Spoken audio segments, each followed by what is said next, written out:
Birdman, time for the Arizona White Mountain Podcast Community Shout. Well, we got weather earlier this week, so hopefully it's continuing on. We need the moisture that would be helpful. Today we're going to kick it off with Allison Hephner. You've got to tell us some things. What do you got? So Bridges Out of Poverty is a training that's coming to you by the Recenter. It's to get us ready for the Mamas program that they got some funding for moving forward. And that is an incredible training. It's free as long as you register for any agency, organization, anybody who works in poverty, anybody who has ever wanted to help address poverty. It's a very valuable training, and that comes to us February 27th. Okay. So I can put the registration link. I can send that to you guys. You can put it at the bottom. But I encourage every agency, organization, community member to go and do that. And they're having it at the church to allow for social distancing. Awesome. Yes. Cool. Yes. And anything else? Yes. Okay. The MAPP committees. It's the MAPP. It's the MAPP. So the Community Health Needs Assessment was just recently updated. We'd shared that information with the Summit Board as well as our stakeholders in the community, which are the leaders of the towns, the cities, including the leaders of different agencies and organizations like Summit Healthcare, Change Point, Navajo County.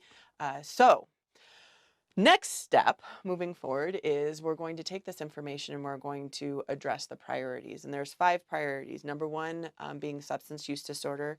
2 being mental health, which previously in the previous community health needs assessment, mental health was actually 3rd in line. It just moved up to 2nd in line. Okay. Then we have chronic disease and poverty and sexually transmitted diseases. Okay. So the cool thing is this update has shown that we've actually decreased our sexually transmitted diseases, so that's a win. The not so cool thing is in substance use disorder, it's shown that we've increased our deaths still to substance use disorder, mostly around alcohol, but also including cirrhosis of the liver, which alcohol can cause. And then we've increased our opioid deaths as well. So we really need to work on that. And so I'm in here because I want to promote this to the community, agencies and organizations that are not involved in the MAPP meeting. We have a MAPP meeting January 27th. That's online. Anybody can attend that. If you want to know the data, the information in the community health assessment, we're going to share it there. If you want to know further the plan we have to address these issues and the committees you can be a part of, we're going to share that information as well. It's going to be a meeting where we're going to get things done. And that's something that's very important. Recently, we set up because we were so successful in bringing the leadership together in our update to the community on the community health needs assessment, the update to our stakeholders, they are now advocating for us. They are now supporting our efforts moving forward. So a good example of that is, so you can get an idea, mental health, we're working with Becky Montoya with Blue Ridge. She's on our committee. And she has a program called, I think it's the Safe Kids. And it's a peer support-led program to address mental health in schools. So we want to be able to get trainers to train that. We want to get into the schools. Well, a good example of how this advocacy works, we can go back to our stakeholders and say, hey, we really want to connect to the schools here and make sure that we can schedule this out for next year. And they might have somebody in there that will be able to do that. And I know they do, but I don't want to call those people out personally. So this is, if you want to be part of something that's going to change these issues and make things better for the quality of life for all residents, this is the agency or the organization that you want to be a part of. Cool. I want to get back to, you talked about the fact that the issues that were determined, the data that was driven to do those and the area that it's affecting are all non-tribal. Is that correct? Or so there, yes and no. Okay. So there was some information. If it's anything to do with death certificates, it includes tribal information. So if it's the death rates, it's tribal, is included in that. Now, if it's anything else, is not. So we have a slide in there. So sexually transmitted diseases, opioid use, all that kind of stuff. Is I would say substance use and mental health. We have data in there that our death toll. Okay. That includes tribal, but we also broke it down into hospital stays. Okay. That is not tribal, and that is extremely eye-opening. We are, for mental health, we're 5th in the state for mental health issues. We are higher than the state average for mental health issues.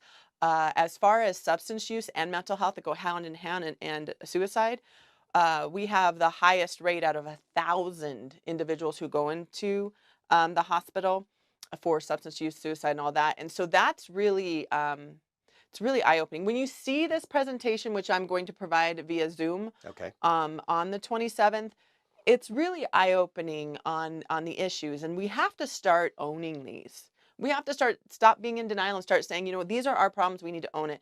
If we create a great program or system or whatever that we can implement here, we can mimic that and offer it to the reservation as well. The best thing that we can do for the reservation and their issues, which their issues, honestly, running water, electricity, and transportation. They have to fix those before they can start addressing anything else. Okay. And I've seen that a lot through the Feeding Collaborative, is trying to connect them to food and trying to connect them to hygiene, hand washing stations, water running. I mean, we've seen that during this whole pandemic. So they have a little bit of other issues that they need help in. However, again, if we're addressing substance use disorder off the reservation, that's open to tribal and non-tribal members. They can get access to those same things. Okay. So thank you for bringing that up. But Awesome. I'm really excited. I hope if you're interested in attending, I'll send you guys the registration and they can register through there. Click it down here. Thank you very much for your time. I appreciate it. Thank you.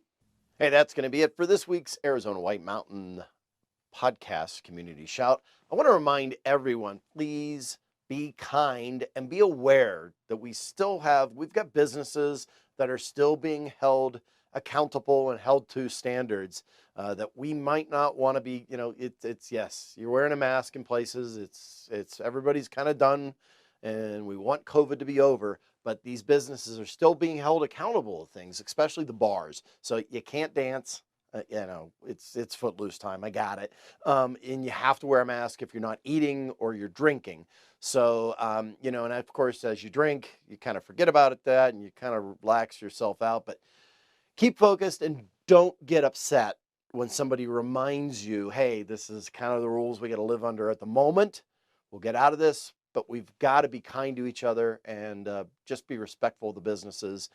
Even though you might be upset with the government that is telling you have to do that, that's your right, but be nice to the people. Hey, I'm Birdman.